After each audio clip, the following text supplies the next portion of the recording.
one interesting and I think really groundbreaking issue after the next here this morning as we talk about what youth are doing in Minnesota. And next we're going to talk about a very specific program between a very specific set of partners that has really changed how we're thinking of jobs for young people in the state. And so we're going to do this last section talking with both Hired, a workforce development organization, and Medtronic, who you all know, who have partnered through a grant provided by DEED to create internships for young people at their company. And so I'm thrilled to be joined today by Terrell Johnson. So I'll do this out of order. Rachel Groskuth, right here, sorry. Brianna Maston, and Jennifer Johnson from Medtronic. A really interesting partnership, and maybe Rachel, we'll start with you. Just tell us a bit about what this program is to help young people find internships at companies as esteemed as Medtronic. Absolutely. I mean, this program is so much more than an internship. With this opportunity to provide a 6-week online virtual training for young people, 18 to 25 from BIPOC communities. We created the curriculum. We have a curriculum writer and an amazing lead trainer that unfortunately is on vacation and not able to be here today. So our students go through 6 weeks of virtual training where they are doing assessments daily, learning about financial literacy, digital literacy, what it means to be a young person in the workforce today. We're very intentional with making our connections with both Medtronic and Hy-Vee in the community, introducing our young people to these partners early on and often throughout this training. At the end of the training, the young people have the opportunity to either participate in a paid internship at Medtronic or at Hy-Vee. These are sustainable, livable wages that we're able to help these young people. And I just have to say, listening to Cole and Jamari and Travis and Tatiana, you guys are the reason, and Brianna here, you're the reason we're here. These adults are here, and you give us hope. You give us hope. Yeah, so no question. Thank you. Well, Brianna, let's go to you next. Tell us a bit about yourself. What are you interested in, and how did you find your way into this sweet gig at Medtronic?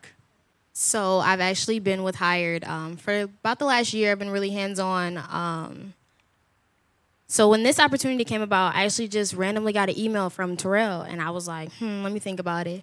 And then he sent another email, and so I was like, well, let's just give it a go. Like, I kind of need to kind of switch it up. I need some type of income, just gave it a go. And so then when he called me up and we talked about it, it sounded really promising. And so when it started, we connected and just got it going. I did the online portion of it, gave it what I could. It's been a very, I think, self-discovering part was the biggest part for me.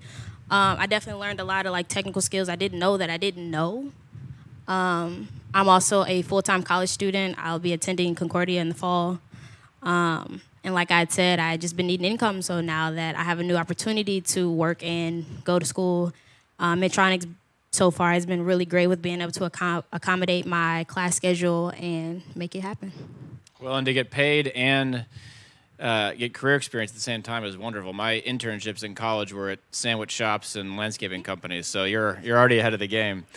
Terrell, tell us about your outreach in this program and how that's evolved and what it means to Hired. Absolutely. Well, I'm the recruiter for the Training for Tomorrow program. Now, I've been working with youth and young adults for about 35 years now, so I just don't sign on to anything unless I really believe in what it's doing and the mission. So the most important thing about this program is lots of times we talk about BIPOC communities, we speak directly to careers and jobs, but there's not a clear path to that career or job for success. So with the Training for Tomorrow program, there's a lot of things that we do to remove barriers, because one of the things that BIPOC young men and women faces those barriers that prevent them from actually obtaining those careers. So that means giving them things that rent support, monies for rent support, healthcare, things, not even healthcare, but money for rent, and just to support them in a way that they've never been supported before. So it's important that we have these careers, but it's more important that these people can help them to empower themselves to see themselves reaching these careers and actually being successful and being able to sustain themselves. So being a part of this is more than just recruiting. It's about working with survival-based population that really don't feel they have can have access or deserve these types of careers. So what I've been able to do is to not only to mentor, but to help them to empower themselves, to see themselves being successful. Because again, we talk a lot in our communities about careers, jobs, but nobody talks about how do they get to that end game? How do they get to the point where they can empower themselves, feel they have worth, feel they have value, and they can actually I walk alongside them, get to the point where they can walk themselves to that career as well. So that's what this program has done, is not only the sustainability part, but to help them to understand where they fit into their career situation and how do they empower themselves to get to the point where they can be successful in this career as well. Well said. Yeah, it doesn't just happen, right? You got to have the pathway. Absolutely. Yeah, exactly. Jennifer, why is Medtronic interested in this program? First, I just want to say thanks to Terrell and his passion. If you can't hear it, he is going to be the reason why we are successful. So for Medtronic during the pandemic, we didn't slow down. We have continued to hire. We probably need to hire another 150 people with the growth we've had from the new products in the marketplace. So we didn't lay off, and we've got multiple sites in Minneapolis. I'm at the Brooklyn Center facility, and for us, we can't hire enough people. We've had to raise our increases last October. We just did another mid-year raise back in June, $3 an hour per hour to get people in. And we're going to, plus our normal, right, annual raises that are going on. So for us, partnerships like Hired help us get at niche populations that don't normally come to us. We've had an African descent jobs program for over 5 years. We had another partner and helped us get at some folks. And some of those folks who are in our organization are now getting promotions, that second and third promotion. Just ran into one young man the other day to hear his story. He's now part of our Hired group who's internally getting ready for how are we going to support these youth when they come in. We need to do this differently. We can't just bring people in through our temporary agency, attempt to hire type of situation. We need to support folks differently. As Terrell talked about the barriers, we've learned so much about the barriers. We still don't have a systematic solution to do that. That's why a partnership with Hired to help us, transportation, bus, daycare, what do we need to do? There, we've got the dollars to do it. We just have to figure out how we do it and do it systematically. I would say kudos Medtronic for doing this. I mean, everyone in the state knows we're facing massive labor shortages, right? You read about it in the paper every day in every industry. And I think a lot of companies don't know where to look.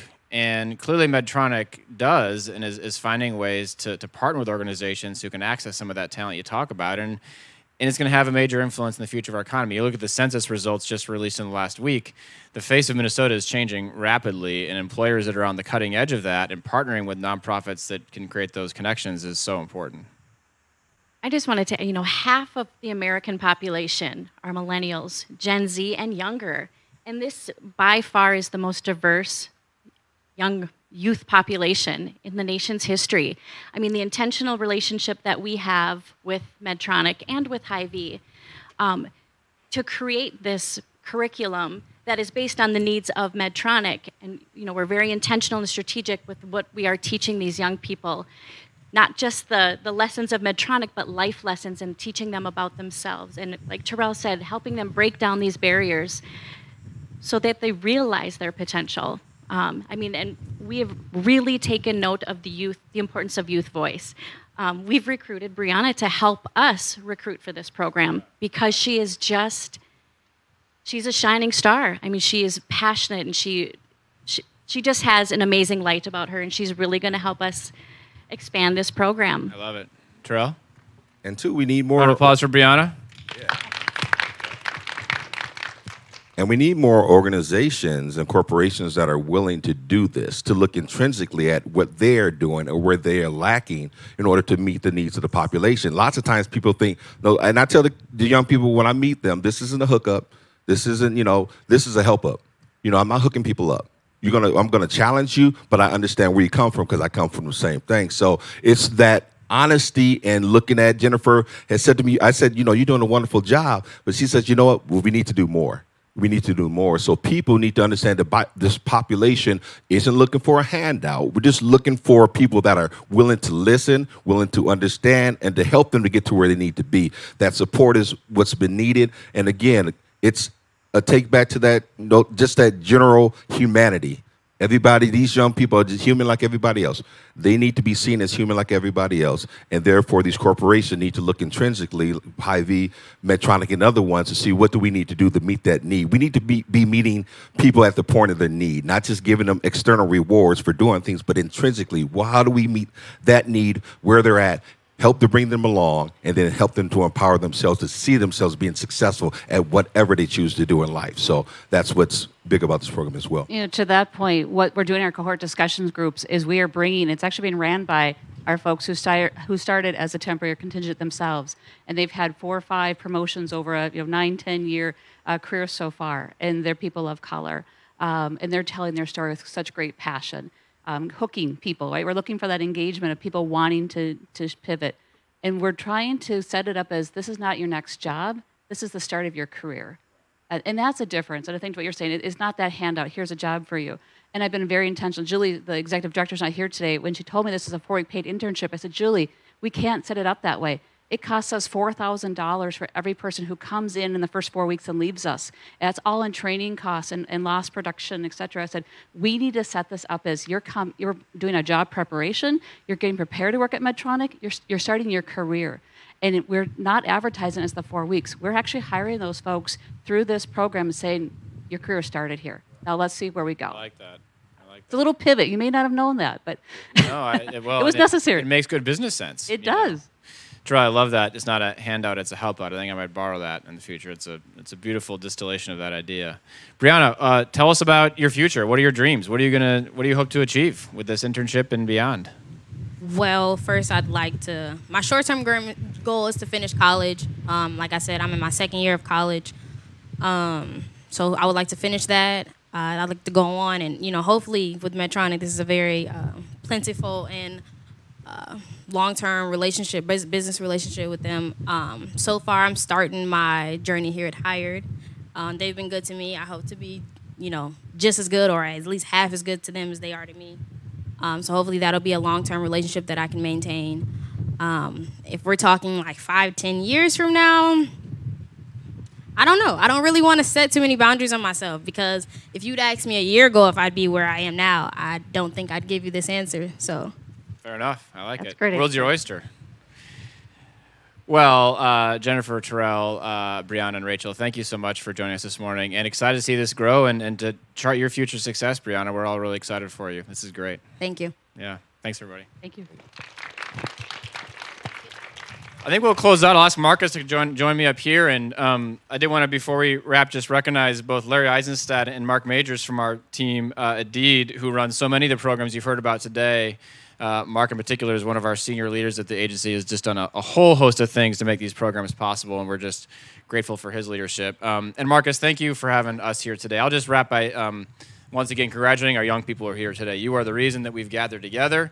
You're the reason your state government wants to do more, needs to do more, and we need you to keep pushing us. So we're not here to congratulate ourselves or give ourselves a pat on the back on all these things. We're here to celebrate you and to ask you to keep doing the things you've been doing, because without it, we can't make the kind of change that you've made possible. So again, thank you so much for being here today. I'll give Marcus the last word, and just want to thank Youthprise for their hosting us today, but more importantly for their leadership in this space.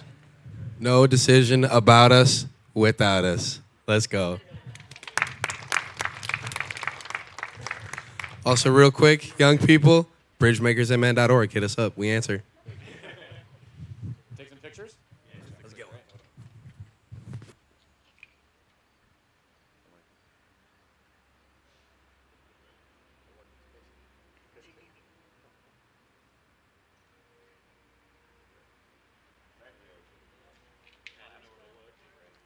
Thanks, everybody.